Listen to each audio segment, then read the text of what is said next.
Ini kita akan bahas mengenai konfigurasi elektron dengan menggunakan subkulit dan diagram orbital. Pada minggu sebelumnya, Ibu sudah memberikan kalian PPT mengenai teoritis pada konfigurasi elektron dengan menggunakan subkulit ini dan beberapa aturan-aturan yang akan kita ikuti. Nah, sekarang bagaimana kita membuat konfigurasi elektron dengan menggunakan subkulit? Ada beberapa hal yang kita perlu perhatikan. Di antaranya yang pertama itu adalah aturan Aufbau.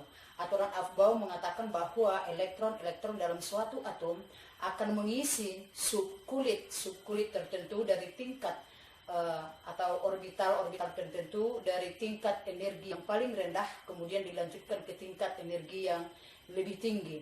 Hal itu bisa kita lihat atau kita hubungkan dengan pada pembelajaran sebelumnya mengenai bilangan kuantum. Dari bilangan kuantum kemarin kita peroleh bahwa pada kulit yang pertama, yaitu N sama dengan 1, kita peroleh bahwa orbitalnya cuma ada satu, yaitu 1s. Kemudian pada kulit kedua ada orbitalnya 2, yaitu 2s dan 2p. Kemudian pada kulit yang ketiga ada 3s, ada 3p, ada 3d, dan seterusnya.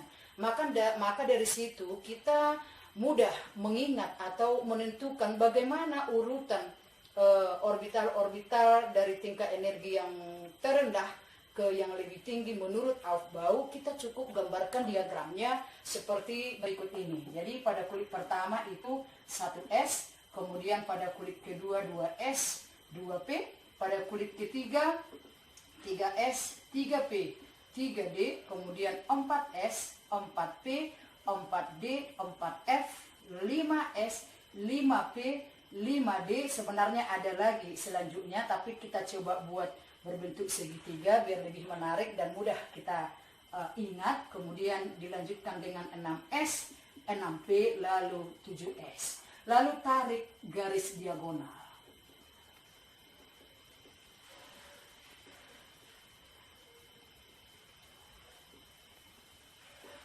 Ada di sini tanda panahnya, artinya urutan orbital dari tingkat energi rendah ke yang lebih tinggi itu dimulai dari 1s, kemudian lanjut ke 2s, lalu 2p, 3s, 3p, 4s, 3d, 4p, 5s, dan seterusnya. Seperti itu dia. Misalkan, kalau kita ambil, tuliskan konfigurasi dari A, N dengan nomor atom 7. Berarti konfigurasi subkulitnya ini dimulai dari 1s. Lalu ingat, subkulit S itu mampu menampung elektron sebanyak maksimumnya 2. Lalu P kemarin itu berapa? 6. D 10. F 14. Berarti di sini yang pertama itu diisi ke 1s 2. Kemudian habis 1s, 2s penuh. 2, ini sudah berapa terisi? 4. Sedangkan di sini 7, berarti sisa 3. 3-nya jatuh ke subkulit atau orbital 2p. 3. Kemudian bagaimana kalau kita buat Cl17? Konfigurasinya berarti 1s2, 2s2, 2p6. Habis 2P, ini jumlahnya baru 10 ya, berarti sisa 7. Habis 2P itu masuk ke 3S, berarti ini 3S 2, lalu sisa 5, masuk ke 3P 5. Lalu kalau kita lanjut contoh yang ketiga, X nomor atom 23. Maka konfigurasinya adalah 1S2, 2S2, 2P6, 3S2, 3P6, ini sudah berapa nih? 18, habis 3P, 4S, berarti isi 4S penuh, 4S2, 10, 20, sisa berapa? 3, habis 4S, dilanjutkan ke 3D, berarti 3D 3, seperti ini dia. Lalu, aturan yang kedua itu adalah aturan Hahn. Aturan Hahn.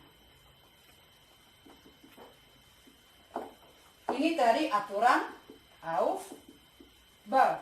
Itu ya. Aturan Hahn ini menjelaskan tentang pembuatan diagram orbital.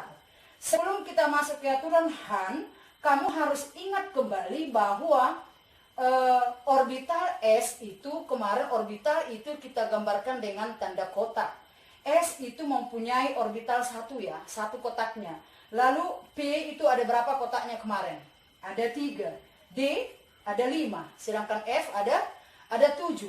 Lalu aturan Hahn mengatakan atau menjelaskan tentang bagaimana pengisian elektron-elektron itu pada setiap kotak-kotak tersebut.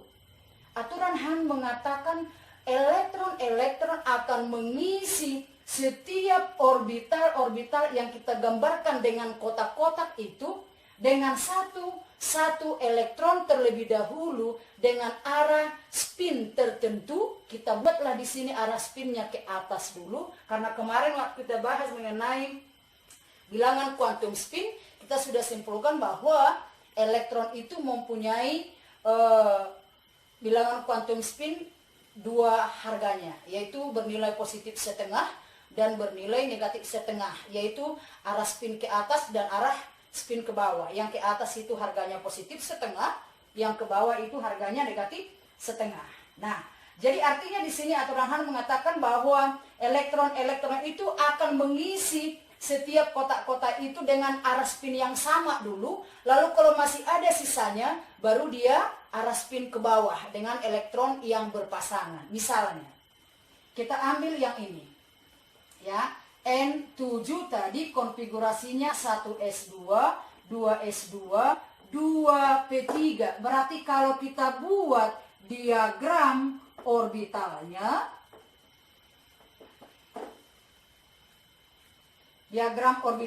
ini 1s kita gambarkan satu kotak.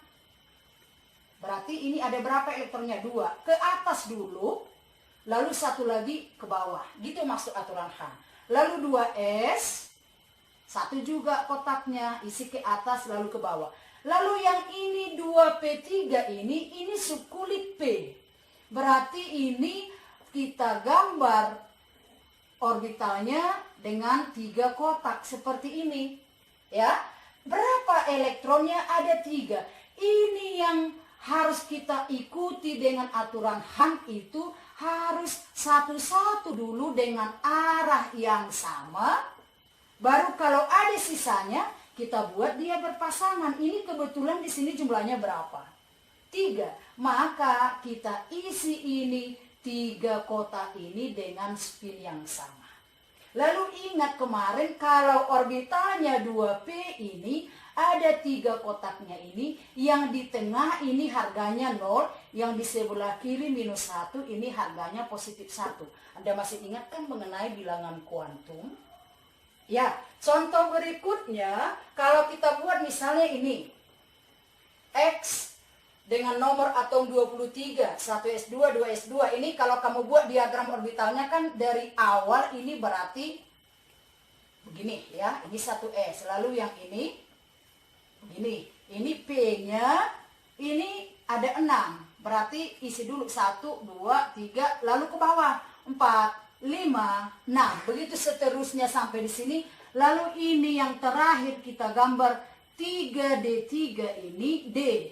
Ada berapa kotaknya? Ada 5. 1, 2, nih 5. Berarti elektronnya cuma berapa? 3. Isi dia satu-satu dulu.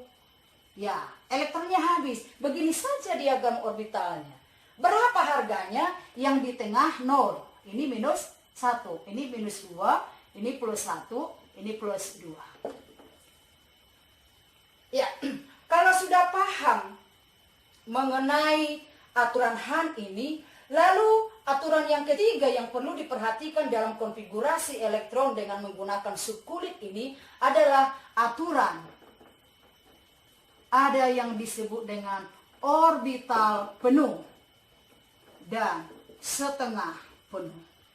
Apa maksudnya orbital penuh dan setengah penuh? Maksudnya di sini adalah orbital yang setengah penuh, yang bagaimana itu yang disebut dengan setengah penuh. Yang ini Ini kan orbitalnya atau kotaknya ini kan ada 3. Kemudian ketiganya ini diisi oleh satu elektron. Ini disebut dengan setengah penuh. Kemudian yang bagaimana yang disebut dengan penuh? Yang ini. S. Kotaknya itu, orbitalnya itu kan kita gambarkan dengan satu kotak. Lalu ini diisi oleh 2 elektron. Maka ini dikatakan orbital yang penuh. Ini orbital yang setengah penuh. Orbital penuh dengan orbital yang setengah penuh ini dikatakan sama-sama stabil.